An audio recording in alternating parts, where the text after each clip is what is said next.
There is so much power in your testimony. The very things that brought me the most shame, just the things that I felt like I couldn't let go of in my past that I did, those same things are the things that set other people free when you speak up about it. There's so much from my past, genuinely, that I was so ashamed of.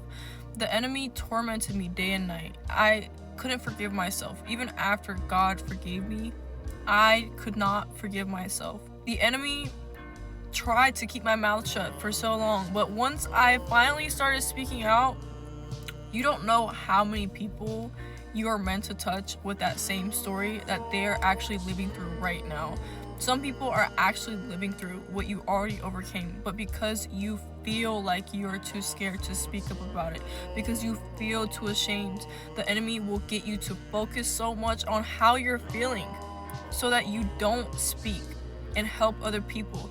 There is a reason why God allows you to go through all that terrible struggle, that living hell that you live through. Not only preach the good news, but preach the bad news that was in your life.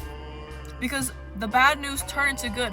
What the enemy meant for evil is used for good. So when you don't speak, when you withhold your voice, you don't know if someone's deliverance is on the other side of your voice. You don't know if someone's breakthrough is on the other side of your voice. And let me just say, from somebody who still feels uncomfortable sometimes speaking about my past, is like, the enemy will try to get you to shut up, but once you actually speak and you say the very thing that you don't want to say, you will realize why the enemy tried so hard to get you to be quiet. Because there is so much, I cannot emphasize, there's so much power in your words.